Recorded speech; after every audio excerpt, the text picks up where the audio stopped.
Bonsoir, bonsoir, bonjour, bonsoir les frères et sœurs. J'espère que vous vous portez tous très bien par la grâce de Dieu, que vous demeurez toujours dans la présence du Seigneur. Alors je vais vous partager rapidement le témoignage de la sortie d'évangélisation de ce jour. Alors aujourd'hui j'étais avec mon frère Benoît, mon frère dans le Seigneur. Il y avait aussi d'autres frères et sœurs aussi. Et quand on est sorti évangéliser, j'ai été emmené avec mon frère Benoît à aller parler avec. On a commencé par un groupe de jeunes, ça devait être entre 7 ou 8. On est venu tout simplement leur demander s'ils avaient. En commençant par leur demander s'ils avaient mal quelque part. Bon, comme d'habitude, les gens ils demandent pourquoi est-ce qu'on demande ça. Ils hésitent. Et puis il y en avait un qui avait mal aux yeux et ça se voyait. Il n'arrivait pas à le cacher. Et je demandais simplement si tu avais mal. Il a dit ben, moi j'ai mal aux yeux. Ok. Est-ce que tu permets qu'on puisse prier pour toi? Il a accepté et tout de suite il a été guéri et il a été la porte d'ouverture en fait pour le groupe et tous les autres étaient là pour dire ouais c'est faux, tu racontes n'importe quoi et lui il était là, il disait oui mais je vous jure j'ai plus mal, j'avais mal tout à l'heure j'avais mal depuis longtemps et tout. Et du coup dans le groupe il y en a un autre qui s'est levé pour nous dire moi en fait c'est que j'ai mal aux jambes et tout, est-ce que vous pouvez faire la même chose pour moi? On a prié pour sa jambe, il a été guéri. Et de là, il y a eu un autre monsieur qui était assis à côté d'eux qui lui avait des sciatiques en fait. Et pour lui, il était un peu sur la réserve. On a prié pour lui à deux reprises. Il a dit que ça allait mieux, mais qu'il sentait quand même encore quelque chose. Donc, nous, on croit que voilà, le Seigneur, lorsqu'il commence, il finit. Donc on lui a simplement dit qu'on croyait en la guérison et que même s'il ne voit pas la guérison aujourd'hui, nous on croit simplement que Dieu est capable de le guérir. Et dès lors, on a commencé à parler de l'évangile avec eux, de Jésus, du fait que ce n'est pas un simple homme, mais non, qu'il est le Messie, le Fils de Dieu venu pour nous sauver de nos péchés. Et on l'a expérimenté à plusieurs reprises. Aujourd'hui, c'est que dès qu'on parlait avec des personnes, alors il venait s'ajouter d'autres personnes qui, elles, n'étaient pas forcément disposées, qui rentraient encore plus dans la conversation et qui venaient avec leurs idées et qui un peu bloquaient l'avancement de l'évangélisation, l'avancement de la parole qui était semée dans le cœur des personnes qui étaient disposées à recevoir, parce que ces personnes étaient quelque part influencées par leurs amis.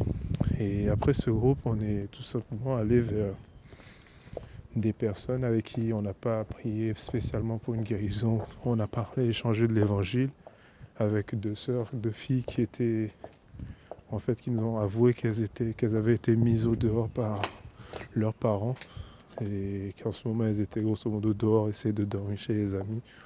Leur a donné le message de ne pas laisser tomber et de s'en remettre à Dieu, qu'il fallait dans ces relations, dans cette situation, avoir plus que des parents, avoir le plus essentiel, d'avoir cette relation avec Dieu et que par Jésus, pouvoir avoir cette relation.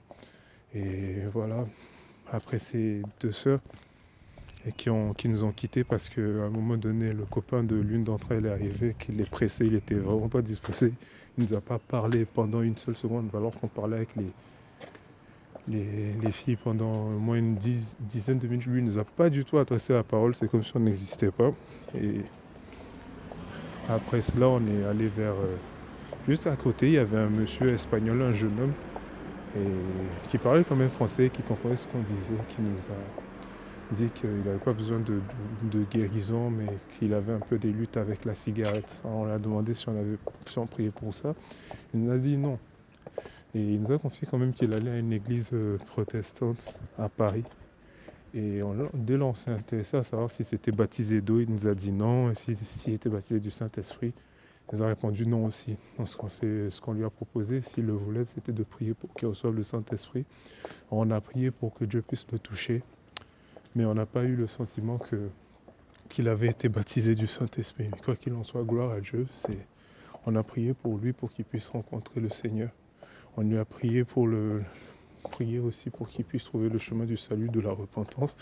Et après la prière, il nous a remerciés. Il a pris des contacts et il est parti. Et, et juste après cela, on s'est dirigé vers un groupe de cyclistes cette fois-ci. Ben, ils étaient en pause, c'était quatre jeunes hommes. Avec qui on est venu avec la fameuse question qui chamboule. Est-ce que vous avez mal quelque part? Et là, ils nous ont regardé, ben, pourquoi vous nous demandez ça et tout? Tout simplement parce que, on disait tout simplement parce que là où on met nos mains, là où les gens ils ont mal. Après avoir imposé les mains, ils ont plus mal. Tout ça les intrigue et puis ils me disent oui, mais vous, c'est quoi, vous êtes des magnétiseurs et tout.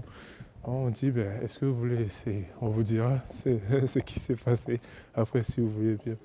Du coup, il y en avait un parmi eux qui me disait, moi, ça fait 2 mois que j'ai mal au petit doigt du pied. Et j'ai mal à peu près à 8 sur 10, donc c'était quand même assez conséquent.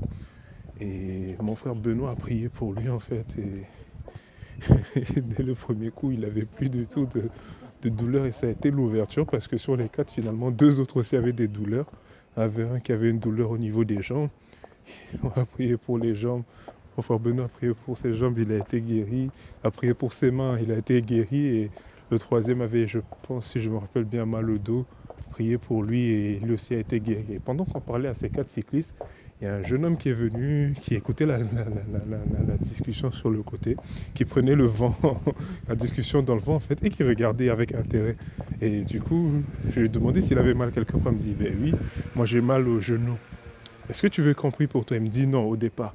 Et après, il insiste au fait aux guérisons des autres et il finit par dire oui, on prie pour son genou et tout de suite, il essaye parce que c'est un sportif, c'est un footballeur en fait et il sait que pendant qu'il joue, il sent tout de suite la douleur en fait. Et ce qui était tellement beau, c'est qu'il a cherché la douleur, il ne l'a pas retrouvée. Et lui par contre, il allait à une église aussi et c'est un frère ivoirien qui croit en Jésus, que Jésus est son sauveur, mais ça se voyait qu'il était un peu encore dans la religion en fait. Et de ce fait, on a partagé avec lui le fait qu'il était nécessaire de se repentir de nos péchés, et de vouloir marcher avec le Seigneur, pour le Seigneur chaque jour en relation avec lui.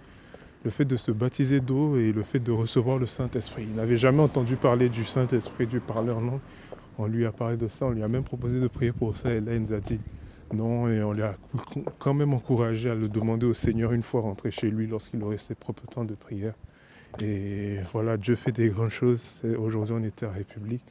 Je bénis Dieu pour ce qu'on a pu voir et la belle image c'est qu'à la fin, ce jeune homme qui avait mal au genou s'est retrouvé en train de jouer en mode démonstration au foot avec d'autres jeunes. Il courait dans tous les sens et il n'y avait même plus de douleur, quoi. Et voilà, gloire à Dieu, gloire à Jésus-Christ et frères et sœurs, soyez simplement encouragés par ce message, soyez encouragés définitivement, sortons de nos zones de confort. Ça va faire que le Seigneur va nous surprendre tout simplement. Plus on le fait, plus on est surpris de à quel point le Seigneur Jésus est vivant et présent parmi nous. Allez, bisous bisous à vous, demeurez bénis et à très bientôt.